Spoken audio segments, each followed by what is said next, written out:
Welcome to my new blog. আশা করছি তোমরা সবাই খুব ভালো আছো এবং সুস্থ আছো। তো আজকে আমরা চলে যাচ্ছি ত্রিপুরায়। এখন বাজে প্রায় 4:30টার মতো। এখন আমরা রেডি হয়ে গেছি। এখানে বাবাও মোটামুটি অলমোস্ট রেডি হয়ে গেছে, মাও সব কিছু গুছানো গাছানো একদম কমপ্লিট। তো চলে যাবো ত্রিপুরায়। তো তোমরা ব্লগটা দেখতে থাকো। আর তারাও এখন কতটা এখনো এখানে বর্ষা হয়নি এত, এখনো দেখো ব্যালকনির অবস্থা। এই জায়গাটা আমার ভীষণ ভালো লাগে, এখানে দাঁড়িয়ে থাকতে সন্ধ্যার সময়। তো এই জায়গাটা খুব মিস করব। তো চলো গিয়ে আবার ব্লগটা কন্টিনিউ করছি। এয়ারপোর্টে গিয়ে আমরা যে ত্রিপুরায় চলে যাচ্ছি, তোমার কি এরকম লাগছে? অনেকদিন যে এখানে থেকেছো, এখানের জন্য মন খারাপ করছে না? তো খারাপ হচ্ছে। তো চলো আমরা বেরিয়ে পড়ি, এখন বেরোনোর টাইম হয়ে গেছে। আমরা রেডি হয়ে গেছি, এখন বেরিয়ে পড়ছি। দেখো মা বাবা অলরেডি চলে যাচ্ছে।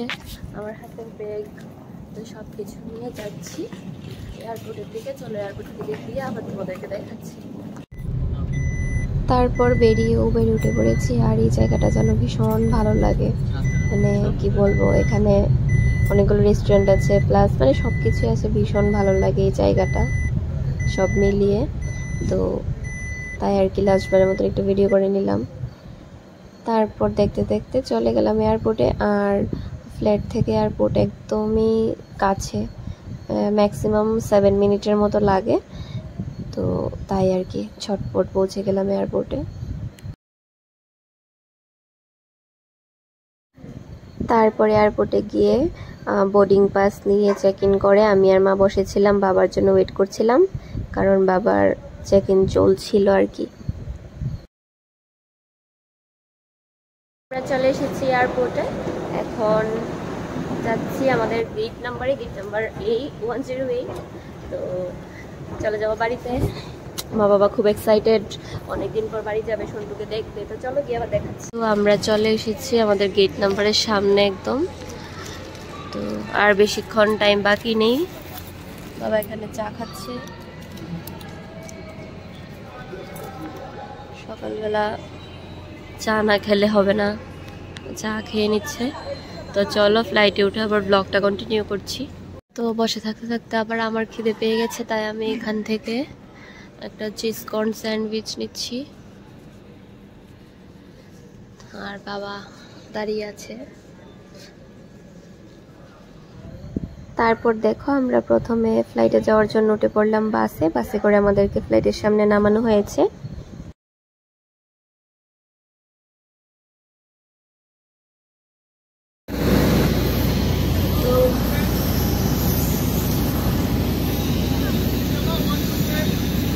তো 1 to 10 নাম্বার।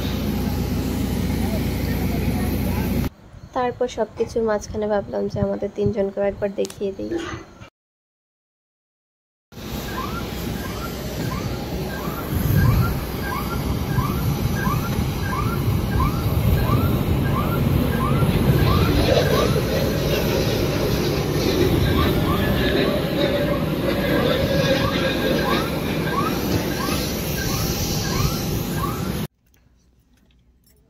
তারপর উঠে পড়লাম ফ্লাইটে। আর দেখো এই ফ্লাইটটা না অনেকটা ছোট ছিল, আর আমি ফার্স্ট টাইম এই ফ্লাইটটাতে উঠেছি। 2টো করে সিট ছিল, তো খুব ভয় করছিল যখন উপরে উঠেছে। আর দেখো ত্রিপুরা এসে তো দেখছি চারিদিকে শুধু জল আর জল, উপর থেকেও বোঝা যাচ্ছে। আশা করছি তোমরাও বুঝতে পারছো।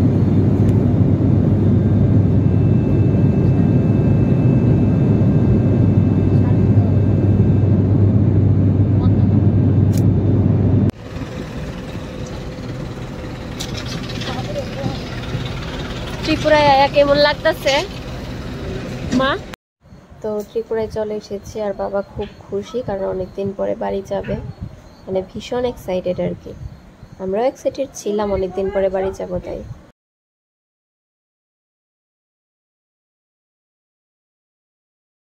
এই দেখো আমাকে নিয়ে যাওয়ার জন্য সন্টু চলে এসেছে, আমাদেরকে নিয়ে যাওয়ার জন্য। তুই পেছনে বসবি? সামনেই বসতে পারবি আমার সাথে, আর একটু চেপে যা। তো চলো বাড়ি গিয়ে আবার তোমাদেরকে দেখাচ্ছি। সন্দেশ নিয়ে এসেছিলাম সন্ডুর জন্য কলকাতা থেকে, কিন্তু সন্দেশগুলি লেটে গেছে, অবস্থা খুব খারাপ হয়ে গেছে। এটা হচ্ছে ভাপা সন্দেশ কলকাতার, তো এটা দেখছি কিরকম। Home is the only place where you're truly yourself. Be easy. কলা পাতা দিয়ে মুড়ানো, একদম পাতুরির মতো।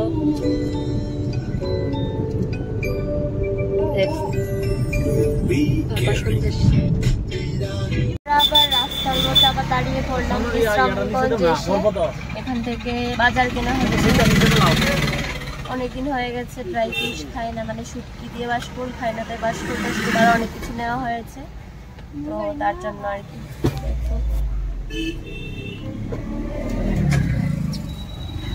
চলো বাড়ি গিয়ে আবার দেখাচ্ছি তোমাদেরকে। আমরা চলে এসেছি মেলাগড়। এই দেখো অনেকদিন পরে মেলাগড় আসলাম।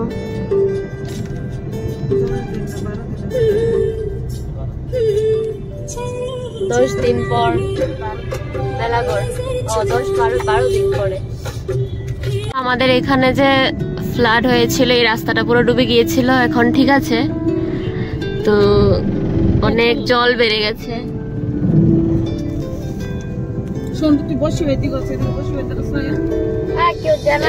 মাছ ধরছে ছোট বাচ্চারা, এখান দিয়ে জল, আমাদের পুকুর সব জলের নিচে,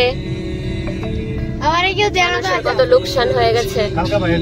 প্রথম ভাত খেতে বসে গেছি, একদম চেঞ্জও করিনি আমি, ভীষণ খিদে পেয়েছে, সকাল সকাল বেরিয়েছিলাম যেহেতু। সবাই আছে এখানে, সবাইকে আরেকবার দেখিয়ে দে।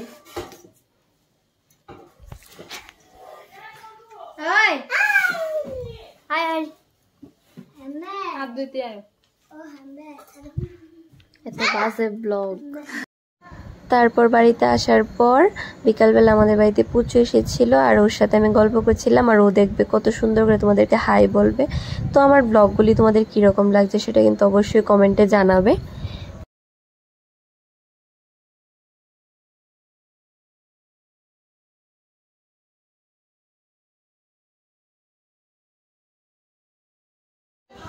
তারপর রাতের বেলা মাসি মেশো এসেছে, তার জন্য অনেক কিছু রান্না হয়েছিল। বাঁশকরল দিয়ে গুধক হয়েছিল, তারপর ডাল, মাছ, তারপর দেশি মুরগির মাংস, তারপর হয়েছিল পোলট্রির মাংস, তারপর আরও অনেক কিছু হয়েছিল, কিন্তু সবগুলো আমি দেখাইনি আর মনেও নেই। তো এখানে দেখো মাসি মামি বসে বসে খাচ্ছে, আর আমি ওদেরকে ভ্লগে নিচ্ছিলাম। আর ওইখানে মেশো দেখো তোমাদেরকে হাই বলছে, কি দিয়ে খাচ্ছে সেটা দেখাচ্ছিল। তো আমার এই ব্লগটা এই অবধি। আমার ব্লগটা যদি ভালো লেগে থাকে তাহলে আমার চ্যানেলটাকে অবশ্যই সাবস্ক্রাইব করে দেবে, আর লাইক কমেন্ট শেয়ার করতে ভুলবে না। টাটা। আর এদের দুজনকে দেখো, আমার ব্লগ শেষ হয়ে গেছে, কিন্তু ওদের ফোন দেখা শেষ হচ্ছে না, তো আর কি করা যাবে। কার কার বাড়িতে এরকম আছে কমেন্টে জানাও।